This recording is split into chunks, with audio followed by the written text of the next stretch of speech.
আচ্ছা, তো আমরা হচ্ছে এই ঘর্ষণ গুণাঙ্কের যে টপিকটা সেটা থিওরিটা আমরা গত ক্লাসে শিখছিলাম, এবং আজকে আমরা করব হচ্ছে এই ঘর্ষণ গুণাঙ্ক রিলেটেড কিছু ম্যাথ। ঠিক আছে? তো আমার এই বইয়ে উদাহরণ 4.4 থেকে হচ্ছে শুরু। তো আমরা এখান থেকে শুরু করবো আর কি। এই বইয়ের টাইপ গুলো সুন্দর, মানে ভালো ভালো অঙ্কই দেওয়া আছে। খেয়াল করো, এখানে প্রথম যে ম্যাথটা উদাহরণ 4.4, এখানে কি বলা হচ্ছে? এখানে বলা হচ্ছে দুটি তলের মধ্যকার স্থিতি ঘর্ষণ কোণ 60 ডিগ্রি। স্থিতি ঘর্ষণ কোণ মানে হচ্ছে যে, মনে আছে মিউ ইকুয়ালস টু কি ছিল? মিউ ইকুয়ালস টু ছিল তোমার টেন ল্যামডা। সেই ল্যামডার মান দিয়ে দিছে, ল্যামডার মান হচ্ছে তোমার 60 ডিগ্রি। আর বলছে ঘর্ষণ গুণাঙ্ক কত। এটা খুবই সিম্পল একটা ম্যাথ। জাস্ট কি করবা, সরাসরি এই ল্যামডার মান বসাই দিবা 60 ডিগ্রি, তুমি মিউ এর মান পাই যাবে। মিউ মানে হচ্ছে কি ঘর্ষণ গুণাঙ্ক। ঠিক আছে? তো খুবই সহজ ম্যাথ, জাস্ট মান বসাই দিবে, অঙ্ক হয়ে যাবে।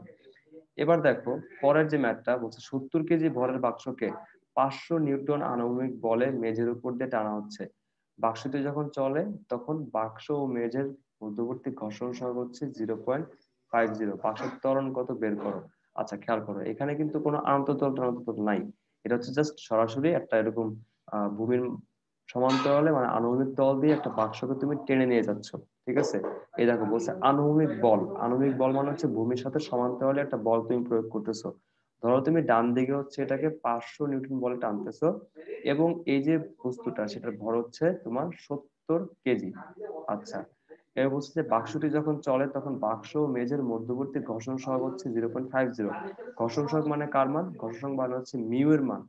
Mu equals to 0.50।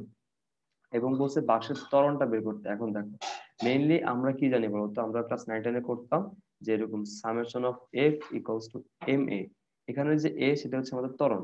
এবার দেখো সামেশন অফ এফ, এখানে কয়টা বল আছে খেয়াল করো। তুমি হচ্ছে একটা এফ বল দিয়ে এটাকে তুমি ডান দিকে টানতেছো, এবং খেয়াল করো তার বিপরীত দিয়ে কিন্তু একটা বল কাজ করতে, সেটা হচ্ছে গতির বিপরীতে ঘর্ষণ বল। তো ঘর্ষণ বল কাজ করে আমাদের বিপরীত দিকে। তো ঘর্ষণ বলকে আমরা ধরলাম হচ্ছে এফ কে। এবার দেখো ফ্যাক্ট ইজ, এই কোশ্চেনে কিন্তু এফ কে এর ভ্যালুটা দেওয়া নাই। ঠিক আছে? কিন্তু একটা জিনিস খেয়াল করো, মিউ কে দিয়ে দিছে, মানে ঘর্ষণ গুণাঙ্ক কিন্তু তোমার কাছে দিয়ে দিছে। এবং আমরা জানি যে এফ ইকুয়ালস টু কি, মিউ ইন্টু আর, মানে ঘর্ষণ বল হচ্ছে তোমার এই ঘর্ষণ গুণাঙ্ক এবং প্রতিক্রিয়া বলের গুণফল। খেয়াল আছে? আমরা শিখছিলাম যে এফ ইকুয়ালস টু মিউ আর। তাহলে আমরা কিন্তু সহজেই এফ ইকুয়ালস টু মিউ আর দিয়ে সহজেই এখানে ঘর্ষণ বলটা বের করতে পারবো, কারণ আমাদের হচ্ছে মিউ এর মানটা দিয়ে দিছে। এখন খেয়াল করো summation of F. Summation of F মানে কি? সামেশন অফ মানে হচ্ছে যে তোমার লব্ধি বল। ঠিক আছে? লব্ধি বল মানে কি? বলগুলোর যোগফল। এখন তুমি যদি ডান দিকটাকে পজিটিভ ধরো তাহলে বাম দিকটা হবে নেগেটিভ। তার মানে তোমার যে প্রয়োগকৃত বল 500 নিউটন সেটা হবে পজিটিভ, আর ঘর্ষণ বলটা হবে নেগেটিভ। তো তুমি যখন যোগ করবা তখন তোমার বল হচ্ছে পজিটিভ আর ঘর্ষণ বল হচ্ছে নেগেটিভ। ইকুয়ালস টু হচ্ছে M A. So plus A minus A minus, so F minus F কে ইকুয়ালস টু এম এ। তোমার দরকার কি? ত্বরণ। সো ত্বরণ ইকুয়ালস টু কি হবে? ত্বরণ ইকুয়ালস টু হবে যে এফ মাইনাস এফ কে ডিভাইড বাই হচ্ছে এম। এখন তোমার দরকার হচ্ছে এফ কে এর মানটা, তোমার কিন্তু সরাসরি জানো না, তোমার কিন্তু এফ কে এর মানটা বের করে নেওয়া উচিত আগেই। এফ কে ইকুয়ালস টু কি বলতো? এফ কে equals to mu K into হচ্ছে আর, মানে গতি ঘর্ষণ গুণাঙ্ক ইন্টু লব্ধি মানে প্রতিক্রিয়া বল, মেজর প্রতিক্রিয়া বল। এখন মনে আছে প্রতিক্রিয়া বল অ্যাকচুয়ালি কার সমান বলতো? এই দেখো তো, এই বস্তুটার ওজন কোন দিকে কাজ করে? সোজা খাড়া নিচের দিকে, ডাব্লিউ। এবং তার বিপরীতে কাজ করে কে? প্রতিক্রিয়া বল। তো দেখো তো এই বস্তুটা কিন্তু উপরে এবং নিচে যাচ্ছে না কেন? কারণ এটার প্রতিক্রিয়া বল এবং এটার ওজন হচ্ছে পরস্পর সমান। সমান হওয়ার কারণে এই দুটো একটা আরেকটাকে ক্যান্সেল আউট করে দিচ্ছে। ঠিক আছে? সো আমরা বলতে পারি যে এই যে তোর প্রতিক্রিয়া বল সেটা হচ্ছে এই বস্তুটার ওজনের সমান। তো আমরা এখানে এই যে আর, আর এর জায়গায় আমরা ওজন মানে এম জি লিখতে পারি। সো মিউ কে ইন্টু এম জি। দেখো তো মিউ কে এর ভ্যালুটা কত? মিউ কে এর ভ্যালু হচ্ছে 0.50। ঠিক আছে? আর বস্তুটা ভর এম, এম দেওয়া আছে তোমার 70 কেজি, আর জি এর মান কত? 9.8। এখান থেকে তুমি সহজে এফ কে এর ভ্যালুটা পেয়ে যাবা। সো এফ কে এর ভ্যালুটা হচ্ছে, এখানে আমি সরাসরি বসাই দিচ্ছি, 343 নিউটন। এবার তুমি কি করবে? এফ কে এর যে ভ্যালুটা সেটা তুমি হচ্ছে এই ত্বরণের সূত্রে বসাই দিবে। তো ত্বরণের সূত্রটা কি ছিল? সূত্রটা ছিল হচ্ছে তোমার A equals to F minus F কে ডিভাইড বাই হচ্ছে এম। সো আমাদের এফ এর ভ্যালু কত? 500 নিউটন। এফ কে কত? 343, 343, আর এম এর মান হচ্ছে কত? 70 কেজি। তো এখানে মানগুলো বসানোর পরে ত্বরণের মান আসবে তোমার 0.5 মিটার পার সেকেন্ড স্কোয়ার। এইভাবে হচ্ছে তোমার ত্বরণটা বের করে ফেললাম। ঠিক আছে? আচ্ছা সরি 0.5 না, এটার মানটা হচ্ছে 2.24, মানে আমি নিচের অঙ্কটা দেখে বসাই দিয়েছিলাম আর কি। এর মানটা হচ্ছে তোমার 2.24 মিটার পার সেকেন্ড স্কোয়ার, এটা হচ্ছে ত্বরণের মান। ঠিক আছে, তো এটা কিন্তু একটা মোটামুটি লেভেলের অঙ্ক, যেখানে হচ্ছে তোমার এই ঘর্ষণ বলটা, এই ঘর্ষণ গুণাঙ্কের যে মানে সূত্রটা আছে যেটা আমরা শিখছি, সেটা দিয়ে বের করতে হবে, এবং বের করে লাস্টে আবার ত্বরণের জন্য ওটা বসায় দিতে হবে। ঠিক আছে, তো এই ছিল তোমার উদাহরণ 4.5। ঠিক আছে, এবার দেখো 4.6 একটা অঙ্ক দেওয়া আছে। 4.6 দেওয়া আছে হচ্ছে তোমার আনুভূমিক মসৃণ তলের উপর স্থাপিত 5 কেজি ভরের একটি বস্তুকে তলের সাথে 60 ডিগ্রি কোণে, দেখো এইটা কিন্তু আবার তোমার একটা অ্যাঙ্গেলে। ঠিক আছে, মানে তুমি ধরো একটা আনুভূমিক তল আছে, একটা আনুভূমিক তল আছে, সেই তলের সাথে তুমি আবার 60 ডিগ্রি কোণে একটা বস্তুকে ঠেলতেছো। ধরো এই তোমার আনুভূমিক তল, ঠিক আছে, তলের উপর একটা এরকম একটা বস্তু আছে, সেই বস্তুটাকে তুমি এই যে তলটা আছে সেই তলের সাপেক্ষে 60 ডিগ্রি কোণে টানতেছো, তাহলে এই কোণটা হচ্ছে কত ডিগ্রি? 60 ডিগ্রি। ঠিক আছে, ভালো করে বুঝবা। তাহলে তুমি হচ্ছে আণবিক তলের সাথে এটাকে 60 ডিগ্রি অ্যাঙ্গেলে একটা বলে টানতেছো। ভালো কথা। এবার খেয়াল করো, এই বস্তুটা ভর হচ্ছে কত? ভর হচ্ছে তোমার 5 কেজি। ওকে, এবার দেখো বলছে যে 5 নিউটন বল দ্বারা, তো তুমি যে বলটা দিয়ে টানতেছো সেই বলটা হচ্ছে কত? 5 নিউটন। আচ্ছা, বলছে বস্তুটির অভিলম্বিক প্রতিক্রিয়া কত ত্বরণে গতিশীল হবে তা নির্ণয় করো। দেখো তো অভিলম্বিক প্রতিক্রিয়া অ্যাকচুয়ালি কি জিনিস, দেখো ভালো করে খেয়াল করবা। তুমি যে এটাকে একটা বলে টানতেছো এইদিকে, হ্যাঁ, এই বলটার কিন্তু তোমার উপাংশ আছে দুইটা, ঠিক না? এটা কিন্তু উপাংশ আছে দুইটা। একটা হচ্ছে এটার উলম্ব দিকে, মানে এই তলের সাথে লম্ব বরাবর উপরের দিকে। যেহেতু তুমি এটা এদিকে টানতেছো, অবশ্যই লম্ব উপাংশটা উপরের দিকে হবে। যদি তুমি এই নিচের দিকে টানতা তাহলে লম্ব উপাংশটা নিচের দিকে হইতো। ঠিক আছে, যেহেতু তুমি উপরের দিকে টানতেছো, তো এটার উলম্ব উপাংশটা উপরের দিকে হবে। আর আনুভূমিক উপাংশটা হবে কোন দিকে? অবশ্যই ডান দিকে। ঠিক আছে, যদি তুমি এই দিকে টানতা তখন আনুভূমিক উপাংশটা বাম দিকে। ঠিক আছে, যেহেতু তুমি ধরে নিচ্ছ যে তোমার বলের দিকটা এই দিকে, তাই উলম্ব উপাংশ উপরের দিকে আর আনুভূমিক উপাংশ ডান দিকে। ক্লিয়ার? আচ্ছা, তাহলে দেখো তো আনুভূমিক উপাংশ এবং উলম্ব উপাংশ কিভাবে বের করে? যেই দিকের সাথে কোণ উৎপন্ন করছে সেই দিকের উপাংশ হবে cos থিটা। তার মানে আনুভূমিক উপাংশ হবে f cos 60 ডিগ্রি, এবং উলম্ব উপাংশ হবে তোমার f sin 60 ডিগ্রি। ঠিক আছে, এবার দেখো বলছে যে বস্তুটির অবিলম্বিক প্রতিক্রিয়া কত ত্বরণে গতিশীল হবে, মানে এটা কত ত্বরণে গতিশীল হবে, সহজ কথা। ঠিক আছে, এইবার তুমি একটা জিনিস খেয়াল করো, এই যে উপরের দিকে কিন্তু একটা অবিলম্বিক বল ক্রিয়া করতেছে। খেয়াল করে, এখানে একটু বেশি হিজিবিজি হয়ে গেছে, এটা আমি তোমাকে আরেকবার এই যে নিচের দিকে বুঝাই দিচ্ছি, ভালো করে বুঝবা। এই বস্তুটার ওজন কাজ করতেছে কোন দিকে? খাড়া নিচের দিকে। ঠিক আছে, ওজন কাজ করতেছে তোমার খাড়া নিচের দিকে, ডাব্লিউ। এবং সে ওজনের জন্য একটা প্রতিক্রিয়া বল কাজ করতেছে কোন দিকে? এই যে তল বা মেঝে সেটার উলম্ব বরাবর, মানে খাড়া উপরের দিকে। ঠিক আছে, খাড়া উপরের দিকে কাজ করতেছে হচ্ছে আর। যাই হোক, আমার এখানে সোজা হচ্ছে না। হ্যাঁ, এখন মোটামুটি সোজা হয়েছে। এটা হচ্ছে আমাদের কি মেঝের প্রতিক্রিয়া বল আর। এবার তুমি খেয়াল করো, এই দুইটা বল বাদেও কিন্তু এখানে আরো কিছু বল আছে। কি বল? তোমার যে প্রযুক্ত বল সেটা, এটা হচ্ছে এইদিকে এফ। ঠিক আছে, এবং এফ এর উপাংশ কয়টা ধরলাম? দুইটা। একটা হচ্ছে আনুভূমিক দিকে এফ cos 60, আর একটা হচ্ছে উলম্ব দিকে এফ sin 60। তো উলম্ব উপাংশটা হবে তোমার এফ sin 60, আর আনুভূমিক উপাংশ হবে তোমার এফ cos 60। ঠিক আছে, এবার তুমি ভালো করে দেখো, এখানে উলম্ব দিয়ে কিন্তু দুইটা দুইটা ত্বরণ আছে, একটা হচ্ছে আর, আরটা হচ্ছে কি এফ sin 60। ঠিক আছে, আচ্ছা, এবার খেয়াল করো, তোমাকে বলছে যে অভিলম্বিক প্রতিক্রিয়া কত ত্বরণে গতিশীল হবে। এবার দেখো তো, তুমি যে এটাকে এদিকে টানবা, এটা কিন্তু উপরেও যাবে না নিচেও যাবে না, এটা যাবে কোন দিকে? ডান দিকে। খেয়াল করো, এটা যাবে কোন দিকে? যাবে হচ্ছে তোমার ডান দিকে। আচ্ছা, কেন? কারণ এই যে নিচের যে ওজন, সে ওজনকে এই উপরের যে দুইটা বল, এই দুইটা যোগফল কি করবে? নিউট্রাল করবে। মানে এই যে খাড়া উপর আর নিচের দিক, যে মানে উলম্ব দিকে যে টোটাল যে বল, সবগুলা বলের লব্ধি হবে শূন্য।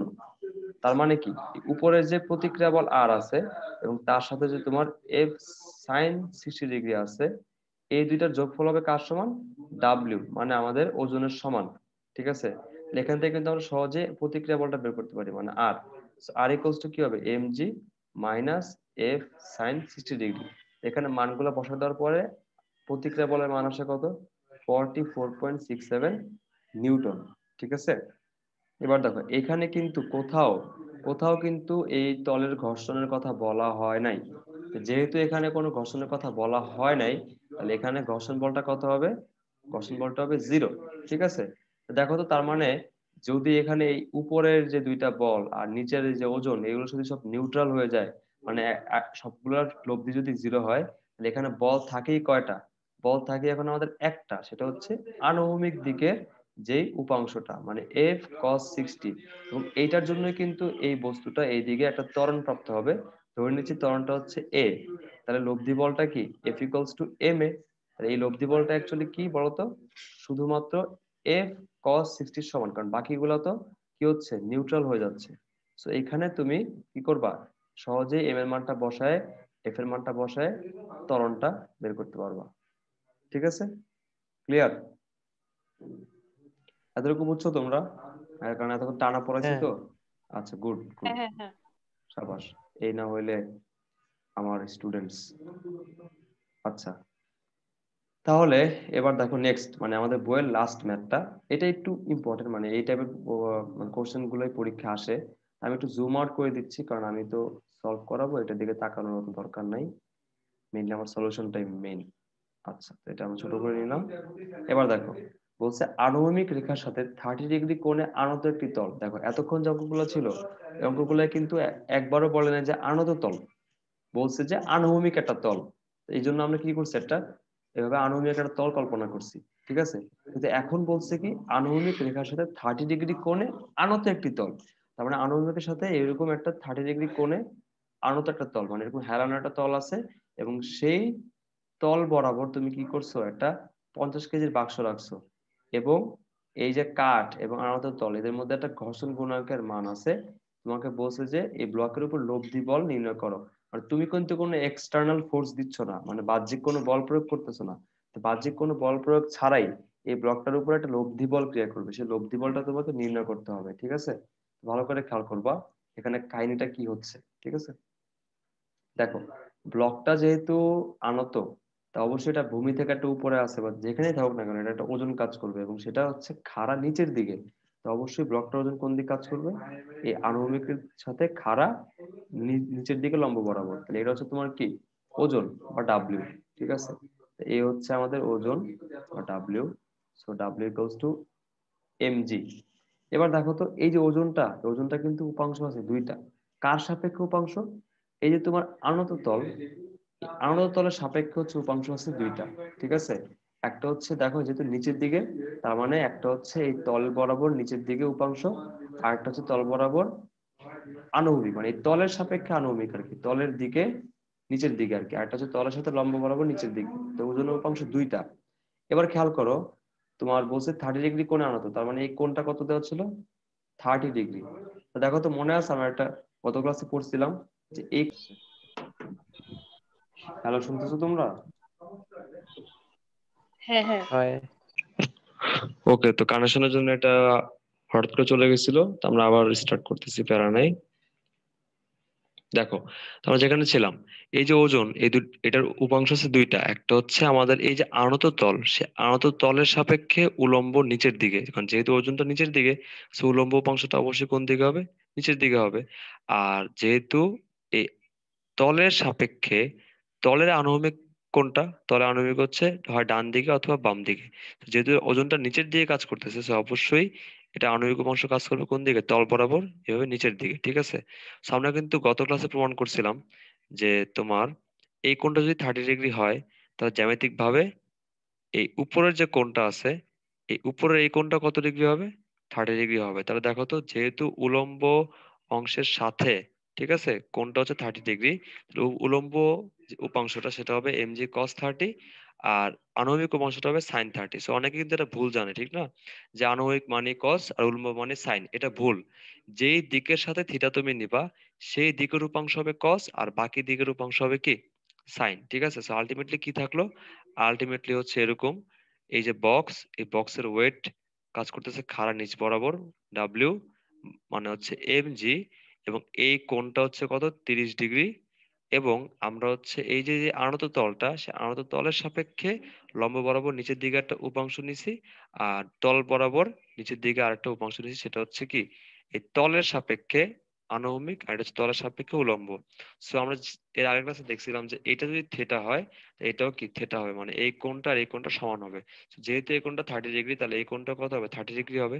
তার আমরা জানি যে যেই দিকের সাথে থিটা নেওয়া হয়, সেই দিকের অংশটা হবে কি কস থিটা, আর যেই দিকের সাথে থিটা নাই সেটা হচ্ছে কি সাইন থিটা। সো এটা হবে এমজি সাইন 30 ডিগ্রি। ঠিক আছে, এবার দেখো এই যে তলটা আছে, এই তল বরাবর খাড়া উপরের দিকে একটা কি কাজ করবে, একটা প্রতিক্রিয়া বল কাজ করবে। এই যে খাড়া উপরের দিকে একটা কি কাজ করবে, প্রতিক্রিয়া বল আর কাজ করবে। ঠিক আছে, আচ্ছা এবার দেখো এখানে কিন্তু কোনো এক্সটার্নাল ফোর্স নাই, তাহলে দেখো তো এই যে আর প্রতিক্রিয়া বল আর এই যে এমজি কস থিটা এর কি পরস্পর বিপরীত, তাহলে অবশ্যই এই দুইটা একটা একটাকে নিউট্রাল করবে। সো আর ইকুয়ালস টু কি হবে, আর ইকুয়ালস টু হবে এমজি কস 30। সো এটা আমাদের 1 নম্বর ইকুয়েশন থাকলো। ঠিক আছে, এবার দেখো তো এই যে নিচের দিকে একটা বল কাজ করতেছে, সেটা হচ্ছে ওজনের একটা উপাংশ এমজি সাইন 30। দেখো তো এই যে এমজি সাইন 30 এটা কি করতেছে, বাক্সটাকে এই নিচের দিকে টানতেছে। তাহলে তার মানে কি এমজি সাইন থিটার জন্য এই বাক্সটা নিচের দিকে পড়ে যাবে, ঠিক না? কিন্তু আমরা জানি যে গতির বিরুদ্ধে কি কাজ করে, ঘর্ষণ বল কাজ করে। তাহলে এই যে এমজি সাইন 30 এটার বিপরীত দিকে কি কাজ করবে, বিপরীত দিকে ঘর্ষণ বল কাজ করবে এফ কে। বুঝতে পারছো? এটা আমি আরেকবার দেখা দিচ্ছি এখানে, এই দেখো এটা আমাদের আনত তল, এটা হচ্ছে আমাদের বক্স, এই বক্সের ওয়েট কাজ করতেছে এই নিচের দিকে খাড়া, এবং এই তলের বরাবর উপরের দিকে প্রতিক্রিয়া বল, এবং ওজনের উপাংশ কয়টা, ওজনের উপাংশ হচ্ছে দুইটা, একটা হচ্ছে তল বরাবর নিচের দিকে, সরি এটা সোজা করতে হবে, তল বরাবর নিচের দিকে, আর একটা হচ্ছে তল বরাবর খাড়া নিচের দিকে, একটা হচ্ছে তল বরাবর লম্ব নিচের দিকে, আর একটা হচ্ছে তলের দিকে নিচের দিকে। ঠিক আছে, সো এটা আমাদের কত, 30 ডিগ্রি ছিল। এটা যদি 30 ডিগ্রি হয়, তাহলে এই কোণটা কত ডিগ্রি হবে, 30 ডিগ্রি হবে। তাহলে এই যে ওজনের যেই দিকের সাথে 30 ডিগ্রি, সেই দিকের উপাংশ কত হবে, সেই দিকের উপাংশ হবে কস 30, আর এই দিকের উপাংশ হবে তোমার কত, সাইন 30। ঠিক আছে, এই দিকের উপাংশ হবে সাইন 30 ডিগ্রি। আর তল বরাবর লম্ব উপরের দিকে প্রতিক্রিয়া বল কাজ করবে আর। তাহলে এই যে আর আর এম জি কস থিটা পরস্পর সমান হবে, So, আমরা সমান লিখলাম। আর এই যে এম জি সাইন 30 আছে, এই এম জি সাইন 30-র জন্য এই বাক্সটা নিচের দিকে গতিশীল হতে চাবে, কিন্তু ঘর্ষণ বল অবশ্যই গতির বিপরীতে কাজ করে। তাহলে এটার বিপরীত দিকে কি কাজ করবে, ঘর্ষণ বল, মানে এটার বিপরীত দিকে কাজ করবে হচ্ছে ঘর্ষণ বল। ঠিক আছে, এবং এই দুইটার লব্ধি বলেই কি বস্তুটা গতিশীল হবে। এখন যদি ঘর্ষণ বল বেশি হয় তাহলে বস্তুটা স্থির থাকবে, যদি ঘর্ষণ বল কম হয় এবং এই ইঞ্চি সেন্টিমিটার 30 বেশি হয়, তাহলে এটা কি নিচের দিকে গতিশীল হবে। তো ওই লব্ধি বলটা অ্যাকচুয়ালি তোমাকে বের করতে বলছে। ঠিক আছে, তো দেখো তো লব্ধি বলটা অ্যাকচুয়ালি কি হবে, লব্ধি বলটা হচ্ছে অ্যাকচুয়ালি আর আর এম জি কস 30 কিন্তু একটা একটাতে ক্যান্সেল আউট, মানে উপরের দিকে নিচের দিকে কোনো বল কাজ করবে না, একটা হচ্ছে এই দিকে ঘর্ষণ বল আর একটা হচ্ছে এম জি সাইন 30। এবার তুমি একটা কাজ করো, এই যে ঘর্ষণ বল, সেই ঘর্ষণ বলটা বের করো। আমরা জানি ঘর্ষণ বল কি মিউ ইন্টু আর। ঠিক আছে, আর এই যে ঘর্ষণ সহগ মিউ, এই মিউ মানে কি বলতো, মিউ মানে হচ্ছে ট্যান কত, ট্যান থেটা। ঠিক আছে, মিউ মানে হচ্ছে তোমার কি ট্যান থেটা। আচ্ছা, তো এখন দেখো মিউ এর মান কিন্তু সরাসরি দিয়ে দিছে, মিউ এর মান হচ্ছে কত দিয়ে দিছে, কোশ্চেনেই দিয়ে দিছে কত, 0.3। তুমি বসায় দাও, তাহলে মিউ এর মান হচ্ছে কত, 0.3। আর এই যে দেখো তো আর, আরটা তুমি কই থেকে আসবে বলো তো, আরটা আসবে হচ্ছে এই যে 1 নম্বর সমীকরণ থেকে। মানে এই যে আমাদের আর ছিল আর এমজি কস থিটা ছিল। হ্যাঁ, বেঁধে বেঁধে যাচ্ছে। আচ্ছা আমি আবার বলতেছি, তুমি কি বল, কতটুকু বুঝছিলা বলো তো, লাস্ট কি বুঝছিলা?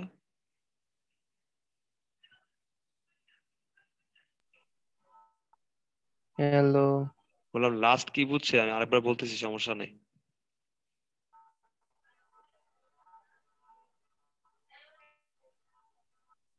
হ্যালো হ্যালো, আর টাচটা হ্যালো কোথায় গিয়ে? শুনতেছো? হ্যাঁ কুইনের কথা আমি শুনতে পাচ্ছি। হ্যাঁ, হ্যালো। এবার আসছে, নাবিল, এবার নাবিল আসছে। শুনতেছো? হ্যাঁ কুইন শুনতেছি, শুনতেছি। এবার ঠিক আছে? হ্যাঁ, আর টাচটা কোথা থেকে, ওইটাই লাস্ট ছিল। আচ্ছা আচ্ছা, ঠিক আছে ঠিক আছে, আরটা আসছিল কই থেকে, এটাই লাস্ট বুঝছো, প্যারা নাই, বলতেছি আবার। আচ্ছা, আরটা কই থেকে আসছে এটাই আমাদের এখন মেইন প্রতিপাদ্য বিষয়। আচ্ছা তাহলে দেখো, আমরা তো এতটুকু বুঝছি যে এখন লব্ধি বলটা কি হবে। লব্ধি বলটা এখন ওই mg sin 30 আর ঘর্ষণ বল এই দুইটার যোগফল হবে, ঠিক আছে। তো এখন কথা হচ্ছে দেখো, লব্ধি বল যেটা আছে এটা এখন ডিপেন্ড করবে কোনটা বড়, ঘর্ষণ বল বড় নাকি mg sin 30 বড়। তাহলে আমাদের অবশ্যই কি করা উচিত বলতো, আগে ঘর্ষণ বলটা বের করে নেওয়া উচিত, ঠিক আছে। তো আমরা এখন কাজ কি, আমাদের কাজ হচ্ছে ঘর্ষণ বল বের করা, এফ কে অথবা এফ এস যে যাই হোক। তো এখন দেখো এই যে ঘর্ষণ বলটা, এই ঘর্ষণ বলটা আমরা হচ্ছে এখন আপাতত কি ধরবো, আপাতত আমরা এটাকে এফ এস ধরবো, কারণ আমরা জানি না যে বস্তুটা স্থির হবে নাকি গতিশীল হবে। সো আমরা কি ধরে নিচ্ছি, এটাকে স্থিতি ঘর্ষণ ধরে নিচ্ছি এফ এস, ঠিক আছে। আমরা কিন্তু জানি যে সূত্র আছে, সূত্রটা কি বলতো, সূত্রটা হচ্ছে F S equals to mu S into R, ঠিক আছে। এই সূত্রটা আমরা অ্যাপ্লাই করব, এফ এস বের করার জন্য আমরা অ্যাপ্লাই করব কি মিউ এস ইন্টু আর, কারণ আমরা জানি সূত্রটা হচ্ছে F S equals to mu S into R. কারণ দেখো আমাদের এখানে মিউ এস দিয়ে দিছে, কোশ্চেনে বলে দিছে যে ঘর্ষণ গুণাঙ্কের মান 0.3। আমরা মিউ এস টা জানি, আর লাগবে কি আর, আর এর মানটা আমার লাগবে। সো মিউ এস এর মান দেওয়া আছে 0.3, আর এই যে আর, আরটা কই থেকে আসবে বলতো, এই যে দেখো উপরের দিকে কাজ করতেছিল আর, নিচের দিকে কাজ করতেছিল mg cos 30। So এই দুটো কিন্তু একটা একটাকে ক্যান্সেল আউট করতেছে, মানে r equals to mg cos 30। আমরা কিন্তু আর জানি না, বাট আমরা জানি কি ভর। তাহলে আমরা যদি এখানে আর এর জায়গায় mg cos 30 বসাই দেই, তাহলে কিন্তু আমাদের কেল্লা ফতে। So আমরা কি করব, আর এর জায়গায় কি বসাই দেব, mg cos 30 বসাই দেব। সো 0.3 ইন্টু m এর মান কত, এর মান হচ্ছে 50 কেজি, 50, জি এর মান 9.8, আর cos 30 মান হচ্ছে √3/2। সবগুলো গুণটুন করে আসে তোমার 127.3 নিউটন, ঠিক আছে।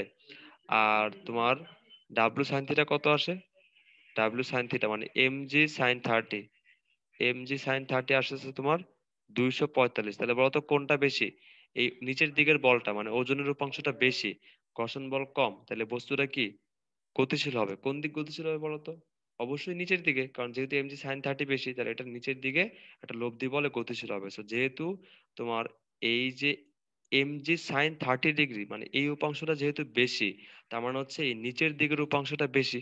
তো যেহেতু তোমার নিচের দিকের উপাংশটা বেশি, তার মানে এটা লব্ধি বলের দিক কোন দিকে হবে, অবশ্যই নিচের দিকে হবে, ঠিক আছে। So আমাদের লব্ধি বলটা কি হবে বলতো, লব্ধি বলটা হবে এফ ইকুয়ালস টু এই যে mg sin 30। সো লব্ধি বলটা হবে কি F equals two mg sin 30 degree minus F S. আমাদের এফ এস এর ভ্যালুটা কত, 127.3। বসাই দাও, এই এমজি সাইন 30 কত আসছে 245। 245 বিয়োগ হচ্ছে 143.3। এটা হচ্ছে আমাদের কি লব্ধি বল, ঠিক আছে। লব্ধি বলের মানটা কত আসছে 117.3 নিউটন, ঠিক আছে। তো একশো তোমাদের সাতাশ দশমিক তিন আচ্ছা সরি কত 127, না না না বিয়োগ করতে হবে 127.3, আর অ্যান্সারটা আসবে 117.3 অ্যাকর্ডিং টু দ্য বুক। আমার কাছে তো ক্যালকুলেটর নেই, আমি হ্যাঁ মান হ্যাঁ, নিয়ে। ওই তো বিয়োগের সময় আপনি একশো আপনি তেতাল্লিশ বিয়োগে পয়েন্ট আচ্ছা তিন আচ্ছা বসাইছেন সরি লিখছেন। সরি, বুঝতে 245। পারছি, বুঝতে পারছি। আমি হচ্ছে এই জায়গায় 43 লিখছি, এখানে হবে 27, ঠিক আছে ধন্যবাদ। প্যারা নেই, মান নিয়ে প্যারা নেই, একটা হইলে হইলো। বুঝতে পারছো অঙ্কটা, তো এইরকম ম্যাথে আসলে পরীক্ষা আসে যে ঘর্ষণ বল। এখন দেখো এই অঙ্কটা কিন্তু খুবই সিম্পল ছিল, মানে আনততল অঙ্কটা কিন্তু আরেকটু কঠিন বানানো যাবে। কিভাবে বানানো যাবে বলতো, এখন তুমি যদি এখানে নিজে একটা বল প্রয়োগ করো এই দিকে, ধরো তুমি এই দিকে একটা বল প্রয়োগ করতেছো, তখন কিন্তু আবার এই বলের উপাংশ আসবে, ঠিক না, এই দিকে একটা উপাংশ আসবে, এইদিকে আরেকটা উপাংশ আসবে, তখন কিন্তু এটা আরো কমপ্লেক্স হয়ে যাবে জিনিসটা। এখন ছিল বল চারটা, কে কে, প্রতিক্রিয়া বল সাইন 30, কস 30, আর হচ্ছে ঘর্ষণ বল।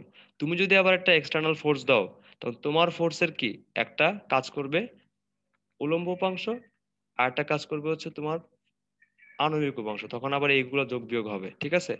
এটাই জাস্ট অ্যাডিশন, আর এর চেয়ে কঠিন আসে না। মানে একেই তো আনত তল, তার উপর আবার তুমি বল প্রয়োগ করতেছো অ্যাঙ্গেলে, এর চেয়ে বেশি কমপ্লেক্সিটি আর আসলে এর মধ্যে যায় না, ঠিক আছে। সেই ঘর্ষণ গুণাঙ্কের মধ্যে এই টাইপের অঙ্কগুলো আসবে, আর এর চেয়ে বেশি কঠিন আসার কথা না, ঠিক আছে। বুঝতে পারছো, ক্লিয়ার? হ্যাঁ আচ্ছা, তো ঘর্ষণ গুণাঙ্ক শেষ। আর এটা এই হচ্ছে ঘর্ষণ গুণাঙ্ক মেইনলি হচ্ছে একটু মানে আমাদের সিলেবাসে ছিল না, ঠিক আছে, এটা আগের সিলেবাসে ছিল, বাট এখন তোমাদের বিভিন্ন বই আবার দিছে, তো এখন এই জন্য আমি রিস্ক নিয়ে নেই, এটা শেষ করে দিছি, ঠিক আছে। তো তারপরে আমরা নেক্সট যে টপিকটা শুরু করবো সেটা তো আমরা এই 3 মিনিটে শেষ করতে পারবো না, কারণ আমাদের মিটিং এর টাইম আছে আর 3 মিনিট। আমি মিটিংটা শেষ করে দিচ্ছি, নেক্সট মিটিংয়ে আমরা নতুন থিওরি শুরু করব, ঠিক আছে? আর তোমরা বাসায়, ওকে। তোমাদের বাসায় কিন্তু গাণিতিক পদার্থবিজ্ঞান আছে, ঠিক আছে? তোমরা ওখান থেকে দেখবা যে আমরা এই অধ্যায়ের কোন কোন টপিক গুলো পড়ছি বলো তো। ভরবেগ, তারপর হচ্ছে সংঘর্ষ, ঠিক আছে? আচ্ছা, সংঘর্ষ এখনো করেনি অত একটা। ভরবেগের অঙ্ক দেখবা, আর হচ্ছে বল সম্পর্কিত অঙ্কগুলো আর ঘর্ষণ গুণাঙ্কের অঙ্কগুলো দেখবা, ঠিক আছে? যেগুলো সমস্যা হবে সেগুলো আমাকে হোয়াটসঅ্যাপে পাঠিয়ে রাখবা, আমি পিডিএফ বানায় তারপর তোমাদের সলভ করে দেবো, ঠিক আছে? আর নেক্সট মিটিং এ আমরা হচ্ছে নতুন হুম। থিওরি পড়বো। আচ্ছা। ওকে।